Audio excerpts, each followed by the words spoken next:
बहुत साल पहले की बात है। सुंदरबन के जंगल में शेर खान का शासन था। शेर खान दिल का बहुत अच्छा था। शेर खान हमेशा जंगल के जानवरों का ख्याल रखता था। एक सियार शेर खान का वफादार मंत्री था। वह जंगल में घूमता और सारे समाचार लाकर शेर खान को देता रहता था। एक दिन सियार शेर खान के पास आया और कहा, महाराज, जंगल के सभी जानवर कह रहे हैं आपके बाद इस सिंहासन पर कौन बैठेगा। इसीलिए ये सब कह रहे हैं कि आपकी शादी हो जानी चाहिए, क्योंकि आपका संतान ही आगे चलकर इस जंगल का राजा बनेगा। हाँ, जंगल की जानवर सही कह रहे हैं। मेरा संतान ही आगे चलकर इस जंगल का राजा बनेगा। इसीलिए मैं अवश्य शादी करूंगा। तुम शादी की तैयारियां करो। फिर शेर खान की शादी बड़ी ही धूमधाम से हो रहे थे। जंगल के सभी जानवरों को शादी में बुलाया गया था। सिर्फ एक छोटे से चूहे को छोड़कर शादी में बहुत सारा खाने पीने का इंतजाम किया गया था। सभी जानवर पेट भर खाना खाया। इधर चूहा को निमंत्रण ना मिलने के कारण वह बहुत गुस्से में था। ये शेर तो बड़ा ही घमंडी निकला। उसने मुझे शादी में ना बुलाकर मेरा अपमान किया है। मैं इसका बदला अवश्य लूंगा। इस बात को लेकर चूहा बहुत ही नाराज था। वह मन ही मन सोचने लगा कि इसका बदला कैसे लिया जाए। कुछ देर सोचने के बाद वह एक योजना बनाता है। मैं भी शादी करूंगा। हाँ, मैं भी शादी करूंगा। बड़ी धूमधाम से शादी करूंगा और शादी में उस शेर को छोड़ के सभी को आमंत्रित करूंगा। हाँ, यही ठीक रहेगा। फिर चूहे ने शादी करने का फैसला कर लिया और वह अपने लिए एक दुल्हन ढूंढने निकल पड़ा। थोड़ी दूर जाने के बाद उसे एक दुल्हन दिखाई पड़ा। फिर चूहे ने उसके पास जाकर कहा, शादी तो मैं कर लूं, लेकिन इसके साथ से तो मैं बिल्कुल नहीं शादी करूंगा। मेरी दुल्हन तो उस घमंडी शेर के दुल्हन से भी सुंदर और शक्तिशाली होनी चाहिए। फिर चूहा आगे जाकर एक पेड़ के नीचे रुक गया। दुल्हन की खोज को लेकर चूहा चिंतित हो गया। वह सोच रहा था कि भला इतनी सुंदर और शक्तिशाली दुल्हन उसे कहाँ मिलेगा। यह सोचते सोचते वह चल ही रहा था कि उसकी नजर आसमान की तरफ गई। उसने देखा कि सूर्य भगवान आसमान में चमक रहे हैं। तभी उसके दिमाग के बत्ती जली। अरे वाह, सूर्य भगवान तो सबसे शक्तिशाली है। कितना तेज है उनका। यही ठीक रहेगा। उनकी बेटी सुंदर भी होगी और शक्तिशाली भी। फिर चूहा एक पेड़ के नीचे ध्यान लगाते हुए बैठ गया और सूर्य भगवान को तपस्या करने लगा। ओम सूर्याय नमः, ओम सूर्याय नमः, ओम सूर्याय नमः। इधर चूहे को तपस्या करते हुए देखकर सूर्य भगवान बहुत आश्चर्य हुए कि यह नन्हा सा चूहा उनकी तपस्या क्यों कर रहा है। फिर सूरज भगवान चूहे के सामने प्रकट हुए। बोलो नन्हे से चूहे, तुम मेरे तपस्या क्यों कर रहे हो? क्या चाहिए तुमको? तुम जो मांगोगे मैं तुम्हें वह सब दूंगा। हे भगवान, आप आगे। मुझे तो अपनी आंखों पर यकीन नहीं हो रहा है कि एक नन्हा सा चूहे की बात सुनकर आप मेरे पास आ गए। हाँ, मैं सचमुच तुम्हारे पास आया हूँ। बोलो तुम्हें क्या चाहिए? भगवान, मैं शादी करना चाहता हूँ। अरे वाह, यह तो बहुत ही अच्छी बात है। इसमें मैं तुम्हारा क्या मदद कर सकता हूँ? मैंने यह प्रण किया है भगवान कि जो दुनिया में सबसे ज्यादा शक्तिशाली होगा मैं उसके बेटी से ही शादी करूँगा और आप इस दुनिया में सबसे शक्तिशाली हो। इसीलिए मैं आपकी बेटी से शादी करना चाहता हूँ।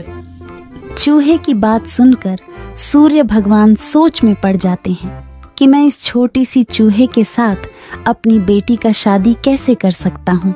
और फिर उन्होंने मन ही मन सोचने लगे, यह चूहा तो बिल्कुल पागल लग रहा है। इससे भला मैं अपनी बेटी की शादी कैसे करवा सकता हूँ?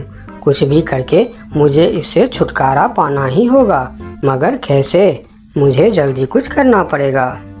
तभी उनके मन में एक ख्याल आया और उन्होंने चूहे से कहा, अरे यह तो बहुत ही अच्छी बात है। कि तुम मेरी बेटी से शादी करना चाहते हो। मुझे अपनी बेटी के लिए तुमसे अच्छा वर और कहाँ मिलेगा। सूर्य भगवान का बात सुनकर चूहा मन ही मन बहुत खुश हो गया और उसके मन में लड्डू फूटने लगे। तभी सूर्य भगवान बोलते हैं, लेकिन एक समस्या है, मैं दुनिया का सबसे शक्तिशाली नहीं हूँ और तुमने प्रण किया है कि जो दुनिया में सबसे ज़्यादा शक्तिशाली होगा तुम उसी के बेटी से शादी करोगे। अगर तुमने मेरी बेटी से शादी की तो तुम्हारा प्रण टूट जाएगा। हे भगवान, ये आप क्या बोल रहे हो? आपसे भी शक्तिशाली? आपसे शक्तिशाली भला इस दुनिया में और कौन हो सकता है? मुझसे शक्तिशाली तो वह बादल है जो अपने परछाई से मुझे भी ढक देता है। यह सुनकर चूहा आसमान की तरफ बादल को देखने लगा और बोला, अगर बादल आपसे भी ज्यादा शक्तिशाली है तो मैं फिर उसकी बेटी से ही शादी करूंगी। आप उसे नीचे बुलाइए। फिर सूर्य भगवान ने बादल को नीचे बुलाया और बादल उनकी बात मानकर धीरे धीरे नीचे आया। बादल जी, मैं आपकी बेटी से शादी करना चाहता हूँ क्योंकि आप दुनिया के सबसे शक्तिशाली हो। मैं अपने आप को बहुत बड़ा भाग्यमानी समझूंगा अगर आपकी विवाह मेरी बेटी से हुई, लेकिन मैं दुनिया का सबसे शक्तिशाली नहीं हूँ। मुझसे शक्तिशाली तो हवा है जो हमें भी उड़ाकर दूर चला जाता है। अच्छा, तो यह बात है। ठीक है, फिर मैं हवा की बेटी से ही शादी करना चाहता हूँ। आप हवा को बुलाइए। फिर बादल ने हवा को बुलाया और हवा धीरे धीरे करके नीचे आया। फिर चूहा ने अपनी विवाह का प्रस्ताव हवा को बताया। फिर हवा मुस्कुराते हुए बोली, मुझे बहुत अच्छा लगेगा अगर मेरी बेटी की विवाह आपके साथ होता है, लेकिन मैं दुनिया का सबसे शक्तिशाली नहीं हूँ। मुझसे शक्तिशाली तो पर्वत है जो हमारे हवा के झोंकों को भी रोक देता है। आप उनकी बेटी से ही शादी कीजिए। फिर पर्वत को भी बुलाया जाता है और चूहे ने पर्वत के सामने भी अपना प्रस्ताव रखता है। पर्वत जी, आप दुनिया का सबसे शक्तिशाली है और मैं आपकी बेटी से शादी करना चाहता हूँ। क्या आपको कोई ऐतराज है? मुझे भला क्या ऐतराज हो सकता है? आप मेरी बेटी से विवाह करना चाहते हैं, यह बहुत ही अच्छी बात है, लेकिन मैं भी दुनिया का सबसे शक्तिशाली नहीं हूँ। ये आप क्या कह रहे हैं? मैं यकीन नहीं कर सकता कि आपसे शक्तिशाली भी दुनिया में और कोई होगा। हाँ है, मेरे शिखर पर एक मोटा सा चूहा रहता है। वह मुझे रोज कुतर कुतर के वहाँ एक बड़ा सा सुरंग बना लिया है और उसमें अपने बच्चों और परिवार के साथ रहता है। वह मुझसे भी शक्तिशाली है। आप उसी के बेटी से क्यों नहीं शादी कर लेते? अगर ऐसी बात है तो फिर आप मुझे ले चलो उसके पास। मैं उसके बेटी से ही शादी करना चाहता हूँ। फिर सब मिलकर उस मोटे चूहे के पास जाता है और उसके पास उस नन्हा सा चूहा का शादी का प्रस्ताव रखता है। फिर जब नन्हा चूहा उस मोटे चूहा की बेटी को देखते हैं तो वह उसे बहुत पसंद आता है और फिर उन दोनों का शादी बहुत ही धूमधाम से होता है। नन्हे चूहे ने जंगल की सारे जानवरों को निमंत्रण दिया, लेकिन शेर से बदला लेने के लिए उसने उनको निमंत्रण नहीं भेजा। जब शेर खान को इस बात की खबर होती है तो शेर खान बहुत ही गुस्सा हो जाता है और अगले दिन सियार को उस चूहे के पास भेजता है और बोलता है, उस चूहे को कल मेरी दरबार में हाजिर करो। अगले दिन सियार उस चूहे को बुलाने के लिए उसके घर पर जाता है। अरे चूहा भाई, तुमको शेर खान ने याद किया है, जल्दी चलो। चूहा सियार के साथ शेर खान के दरबार में जाता है।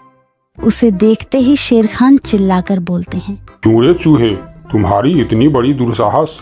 तुमने अपनी शादी में जंगल की सभी पक्षी और जानवरों को निमंत्रण दिया और तुमने मुझे बुलाना सही नहीं समझा। मैं इस जंगल का राजा हूँ और सबसे शक्तिशाली भी। अगर मैं चाहूँ तो तुमको एक झटके में खत्म कर सकता हूँ। मुझे माफ कर दीजिए महाराज, जब आपने अपनी शादी में पूरे जंगल को निमंत्रण दी और मुझे नहीं दी तब मुझे भी ऐसे ही दुख हुआ था। यही एहसास दिलाने के लिए मैंने आपको निमंत्रण नहीं दिया। मुझे माफ कर दीजिए। क्यों रे सियार, तूने ऐसा क्यों किया? मैंने तो तुमको बोल दिया था कि जंगल के कोई भी पशु पक्षी छूटनी नहीं चाहिए। फिर तुमने इस चूहे को निमंत्रण क्यों नहीं दिया?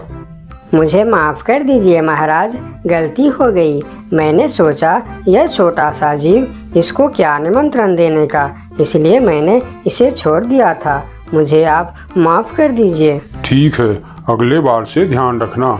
मेरे लिए जंगल का हर जीव एक जैसा है।